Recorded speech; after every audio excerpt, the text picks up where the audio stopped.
Bismillahirrahmanirrahim. Assalamualaikum warahmatullahi wabarakatuh.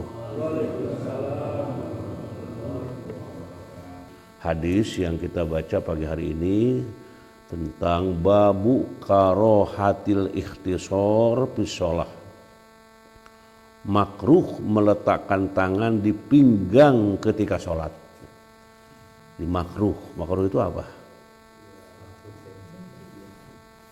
Di hukum itu kan ada makruh, ada haram, ada sunat gitu ya. Makruh itu jadi tidak pantas dilakukan gitu. Tidak adab dilakukan. Jadi tangan disimpan di mana? Di pinggang. Nah, jadi dibahas dalam hadisnya. Karena mungkin ada orang yang sholatnya begitu gitu. Sehingga teu pantes sholat bari melak cangkeng. Nah, itu. Sampai hadisnya keluar. Hadis Abi Hurairah radhiyallahu anhu qala nuhiya. Wah, gitu. Nuhiya itu telah dilarang. Nuhiya telah dilarang an yusolli seseorang yang sholat. Jadi an yusolli ar-rajul seseorang yang sholat atau seseorang yang sholat itu. Kemudian muhtasiro akhraj, muhtasiro meletakkan tangannya di pinggang. Jadi telah dilarang, temenang melakukan gitu ya.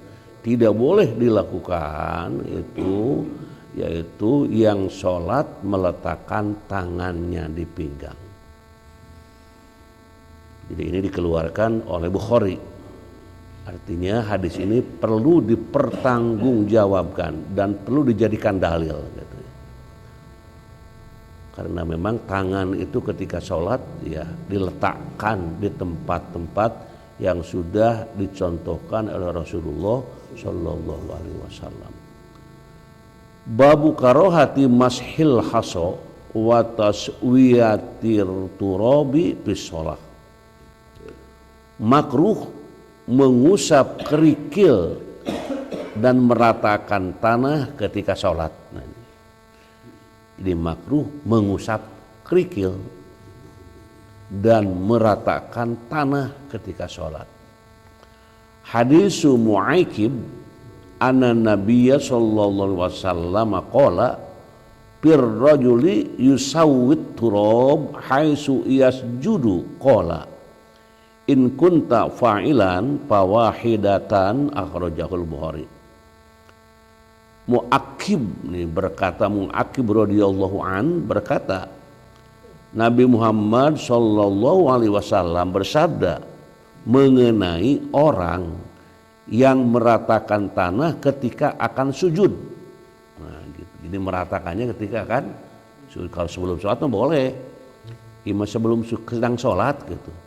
Merata-ratakan gitu ya, atau mungkin kalau karpet dikitu-kitu gitu ya, ada gerakan tambahan. Nah ini jadi dikatakan dalam hadis ya, jadi melarang. Jadi Nabi bersabda mengenai orang yang meratakan tanah ketika akan sujud. Jika terpaksa berbuat demikian, maka boleh hanya satu kali. Gitu. Jadi tidak disebutkan satu kali sebulan, seminggu, seumur hidup. Gitu. Ya mungkin ini jangan terulang lagi. Gitu. Kalaupun terjadi ya sudah, yang sudah itu sudah. Dan kedepannya itulah ya tidak melakukan itu lagi. Jadi ini jika terpaksa berbuat demikian. Jadi mengenai orang yang meratakan tanah ketika akan sujud. Ingat ya, bukan selesai sholat, awas. Bukan mengusap wajah sebelum sholat, setelah sholat bukan. Ini mah kerek sujud gitu, harus jelas. Ketika mau sujud gitu, ataupun sajadah dirata-ratakan gitu, kan lurus gitu, tidak boleh. Jadi itu ketika akan sujud, karena ada orang yang ikut pengajian ya kemudian mengantuk mungkin begitu.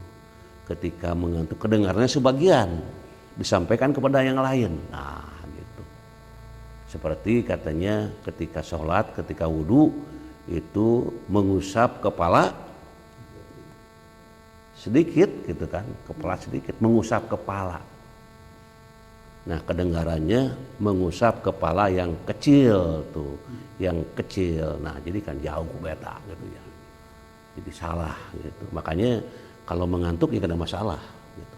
Karena manusia itu suka apa? Suka ya mau tidur, boleh nggak ada masalah. Tapi nanti kalau ada dalil yang tidak jelas jangan disampaikan lagi. Dan kalau sholat ibadah tidak boleh ngarang. Saya mendapatkan informasi ini dari mana dalilnya? Gitu. Orang menyampaikan ini dari mana ini, kitab apa ini? Ayatnya mana? Hadisnya mana? Kalau ibadah harus begitu. Tidak boleh dikira-kira ini pantas, gak bisa itu.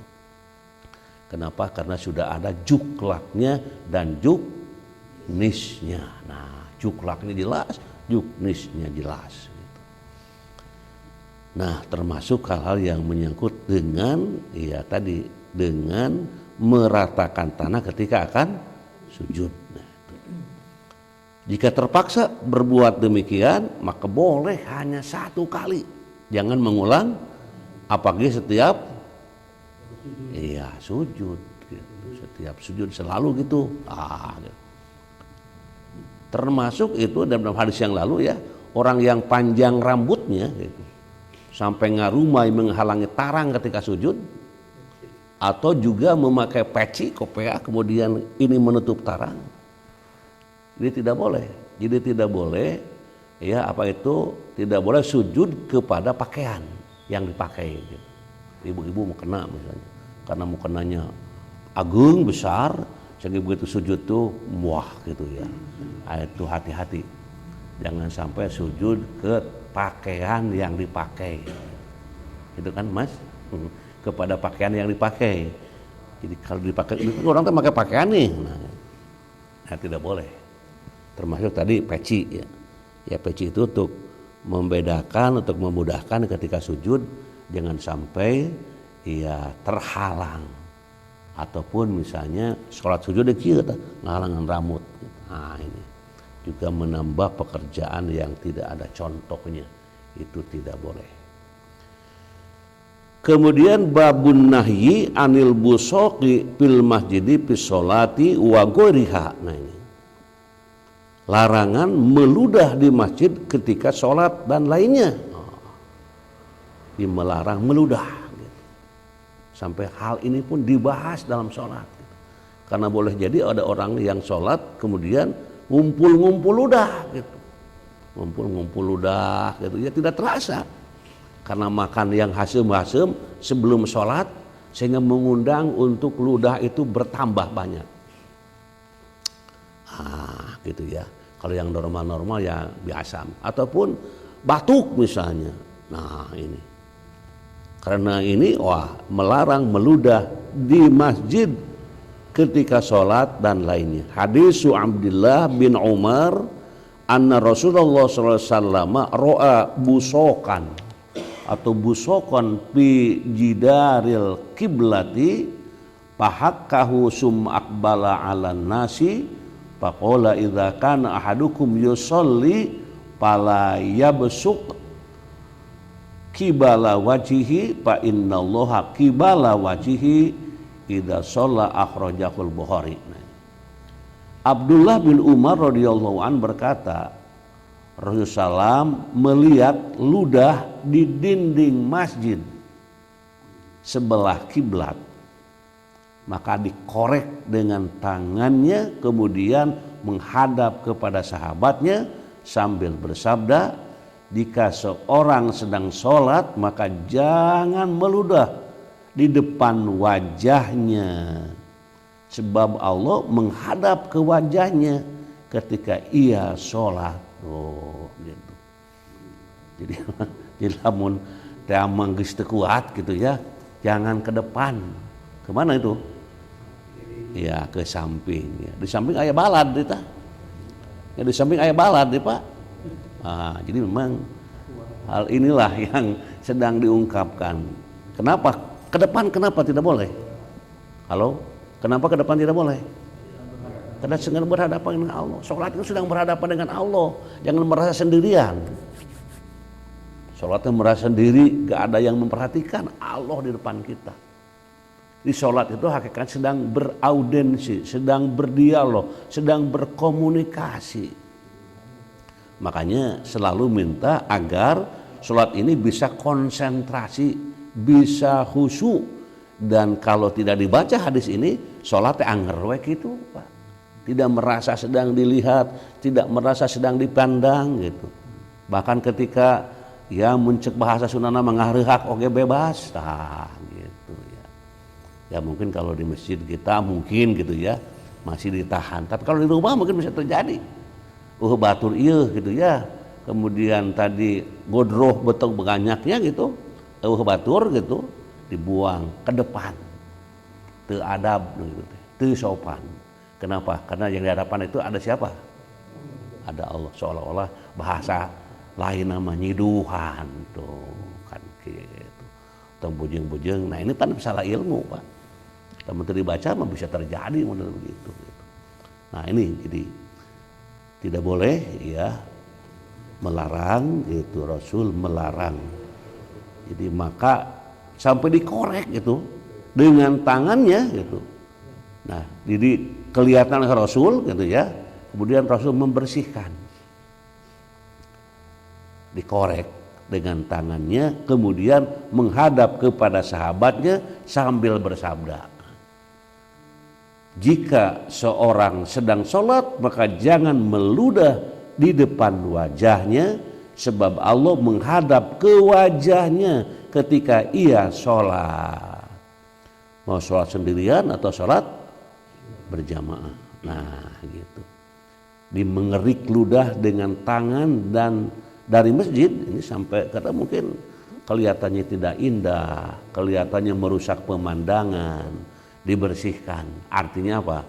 Artinya di masjid itu kalau ada yang tidak mencerminkan keindahan ya harus dihilangkan, dijauhkan apapun gitu ya.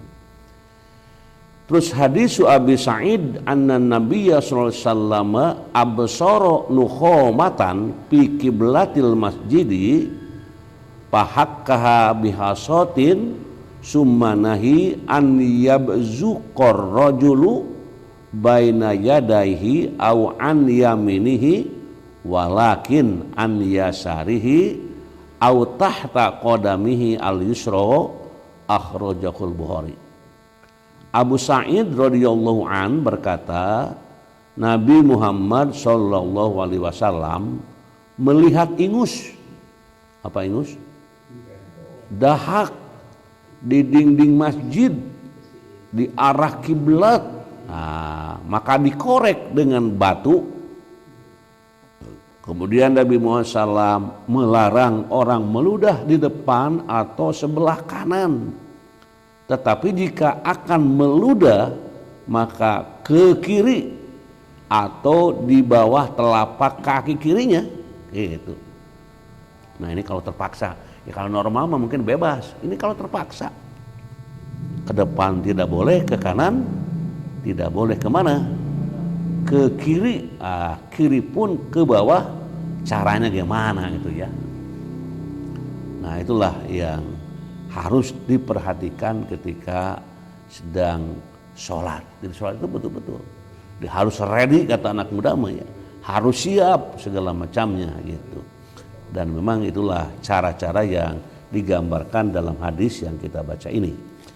Kemudian Abu Hurairah radhiyallahu an dan Abu Sa'id radhiyallahu anhuma berkata, Nabi Muhammad SAW melihat dahak ingus di dinding masjid, maka langsung mengambil batu dan mengoreknya, kemudian bersabda, jika salah seorang di antara kalian akan membuang ingus, maka jangan di depan wajah atau ke kanannya, hendaklah meludah di sebelah kiri atau di bawah kaki kirinya. Ini hadis yang kedua lebih jelas lagi gitu tentang cara meludah gitu ya. Aisyah radhiyallahu anha berkata, Rasulullah melihat ingus atau ludah atau dahak di dinding masjid tepat di kiblat tuh, maka langsung mengelapnya. Dikeluarkan oleh Bukhari. Ini yang mengelap itu langsung Rasul. Rasul itu karena manusia ataupun hamba, insan, contoh gitu ya, uswah namanya. Dan itu Rasul sendiri, tidak nyuruh-nyuruh orang gitu. Tapi setelah itu mengumumkan tidak boleh ini. Wah gitu. Jadi setelah beliau mengelap-ngelapnya, membersihkan gitu ya, dengan tidak merasa ya jijik begitulah. Tidak merasa, aduh gimana ini ludah orang seenaknya saja, mungkin bisa begitu ya. Tapi beliau tidak, langsung melakukannya sendiri. Kemudian setelah itu beliau langsung mengelapnya dan mengumumkannya, jangan seperti ini. Hadis kemudian Anas bin Malik radhiyallahu anhu berkata, Nabi SAW bersabda, seorang mukmin jika sholat berarti berbicara langsung kepada Tuhannya. Karena itu jangan meludah atau ya beringus atau membuang dahak ke depan atau ke kanan, tetapi hendaknya ke kiri atau di bawah kaki kirinya. Tuh, aduh. Nah, makanya mungkin mengamankan sajadah gitu ya kalau memang kejadiannya itu. Nah, jadi sini dikatakan dalam kitab sholat ya, bab 36, bab hendaklah ia berdahak ke sebelah kirinya atau ke bawah kakinya.